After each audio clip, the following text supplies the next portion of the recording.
में हैं वो ट्राई करो कि इसमें जा सके। मेरे को RIMC के बारे में 12th क्लास में जाके पता चला कि RIMC नाम की भी कोई चीज़ होती है। तो RIMC होती है राष्ट्रीय इंडियन मिलिट्री कॉलेज। इसका एग्ज़ाम्स इंडिया का बोला जाता है कि जिस एज ग्रुप के बच्चे में दिया जाता है, ये मिनी UPSC भी बोला जाता है, मतलब IAS के लेवल का होता है। ये कहा जाए तो हर एक स्टेट से एक बच्चा जाता है, हर एक क्लास में लगभग 30 बच्चे होते हैं। तो 30 तो इंडिया में स्टेट्स और यूनियन टेरिटरीज भी नहीं है, मतलब हर एक स्टेट से एक बच्चा भी नहीं जा पाता। इतना टफेस्ट एग्ज़ाम होता है, ठीक है। ट्राई करो कि हो जाए। इसमें अगर चला जाता है बंदा तो इसमें जाने के बाद राष्ट्रीय इंडियन मिलिट्री कॉलेज में जाने के बाद आपको वर्दी, स्कूल्स 8, 9, 10, 11, 12 में NDA ओरिएंटेड स्टडीज़ होती हैं, सारी चीज़ें अच्छी होती हैं। और जनरली देखा गया है कि जो 30 बच्चे RIMC में जाते हैं उनमें से लगभग 25 से 26 बच्चे NDA में पहुंच जाते हैं। NDA का जो प्रोसीजर है उसमें लगभग 400 से 450 बच्चे सिलेक्ट होते हैं। और ये मैटर करता है कि RIMC वाले लगभग 30 में से 25 बंदे वहाँ पे लैंड कर जाते हैं, बाकी NDA नहीं तो और कहीं भी जाते हैं, ठीक है। लेकिन RIMC is top most institute of India, ठीक है। ये देहरादून में है। ट्राई करो कि अगर 7th क्लास में 6th क्लास में हो तो जा सको, ठीक है। कोई दिक्कत?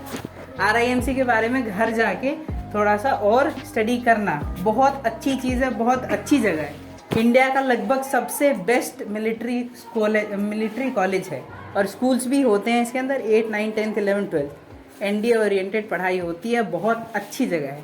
ट्राई करो कि वहाँ पे लैंड हो जाओ। उसके बाद आते हैं सैनिक स्कूल्स।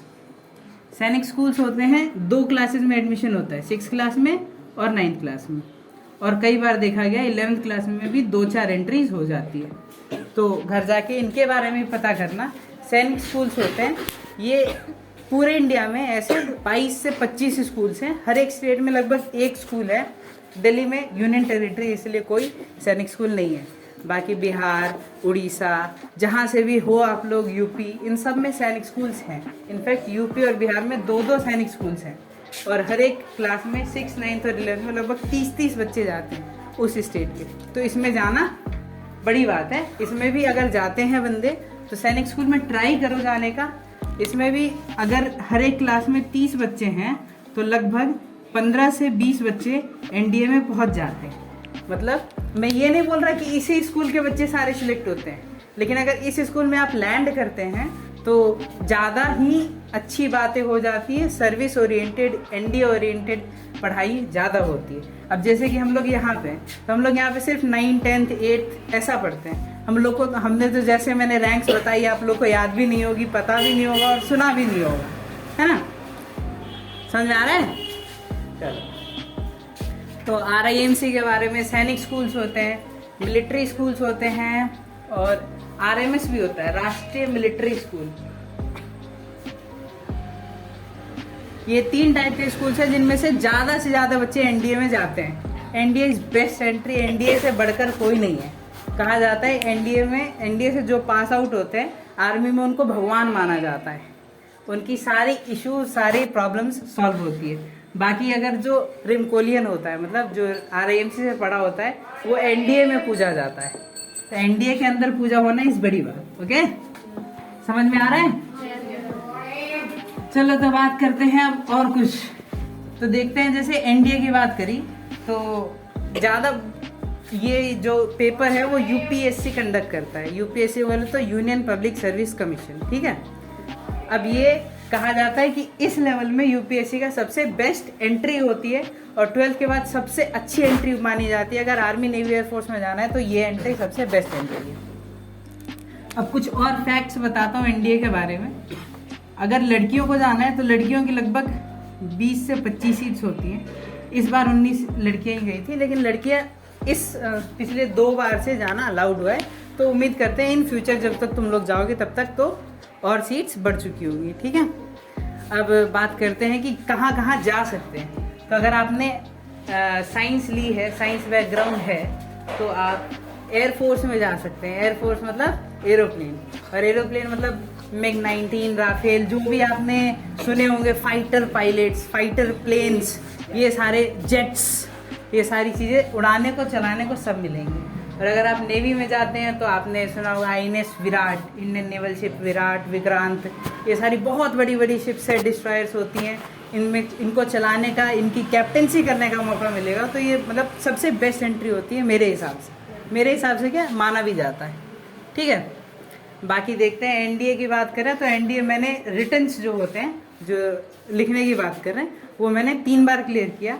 उसके बाद इंडिया के टफेस्ट इंटरव्यू बोर्ड यानी कि SSB सर्विसेज सिलेक्शन बोर्ड में मैं 3 बार गया, तीनों बार मैं आउट हो गया, ठीक।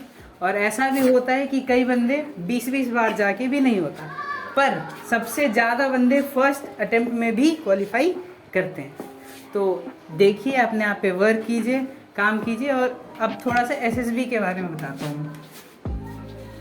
SSB होता है सर्विसेज सिलेक्शन बोर्ड, जो कि 2 स्टेजेस में बटा हुआ है, फर्स्ट डे और सेकेंड, थर्ड, फोर्थ और 5th डे, ठीक।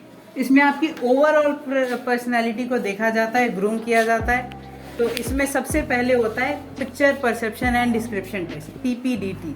बोले तो आपको एक पिक्चर दिखाई दी जाएगी और आपको एक स्टोरी बनानी होगी। जैसे कि मैं अगर ऐसी फोटो बस ले लूँ जिसमें 4-5 बंदे बैठे हुए हैं, तो आपको अब उस पर स्टोरी बनानी है, उसको नरेट करना है और उसको असेसर्स मतलब साइकोलॉजिस्ट चेक करेगा कि आपकी मेंटालिटी क्या कहती है वो फोटो देख के। अब जैसे कि मान लें कि एक फ़ोटो दिखाई गई है जिसमें चाकू लेके कोई बंदा खड़ा है, तो क्या पता किसी के दिमाग में आए कि वो मर्डर करने जा रहा है, that is a negative thought. अब किसी के दिमाग में आएगा भाई वो बॉडी बिल्डर है, वो सेब काटने जा रहा है, भाई वो मम्मी की हेल्प करने जा रहा है, चाकू है सब्जी काटने जा रहा है। तो अब डिपेंड करता है कि आपको वो पिक्चर देख के क्या समझ में आ रहा है, आपकी क्या साइकोलॉजी है, आप तो वो डिपेंड करेगा कि आपकी क्या बैकग्राउंड है। जिस बैकग्राउंड से आप आते हैं उस दिमाग से आपको आएगा। अब किसी ने जैसे आज तक मम्मी की हेल्प ही नहीं की होगी तो उसके दिमाग में सब्जी वाली चीज़ आएगी ही नहीं। अब कोई अगर बहुत ही क्रिमिनल माइंड में रहा है तो उसको मर्डर का ही केस आएगा। तो डिपेंड करता है कि आप कैसे बैकग्राउंड से आते हैं और आप क्या सोचते हैं। तो अपनी थिंकिंग पे ज़्यादा वर्क रखना, ठीक है। अच्छा, एक और मिथ है।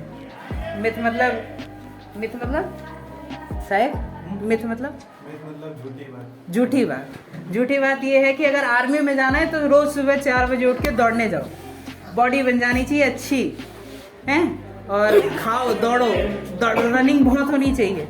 ऐसा आर्मी नहीं बोलती है कभी भी। आर्मी मतलब NDA में अगर जाना है तो ऐसा NDA ने कभी नहीं बोला कि हमको एथलीट्स चाहिए, हमको दिमाग वाला बंदा चाहिए। दिमाग भी नहीं, अब ऐसा भी नहीं है कि आइंस्टाइन होना चाहिए और दौड़े भी ना, मतलब उनको एक ओवरऑल बंदा चाहिए, master of all but jack of none चलेगा।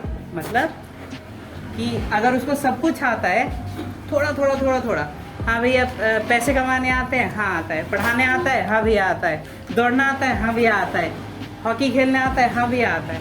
क्या अच्छे से खेल रहे हो तो नेशनल गए हो? नहीं गया हूँ।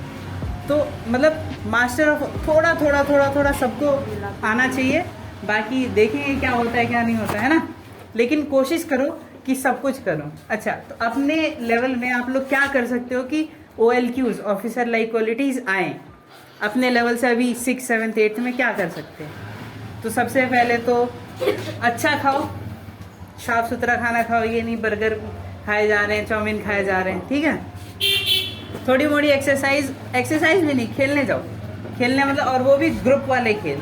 ऐसा नहीं अकेले बैठ के बैडमिंटन खेल रहे हैं, ग्रुप में मतलब क्रिकेट खेलो, फुटबॉल खेलो, वॉलीबॉल खेलो, जिससे कि आपस में अंडरस्टैंडिंग्स बढ़े, ठीक है। कोशिश करो कि इंग्लिश में बात करें।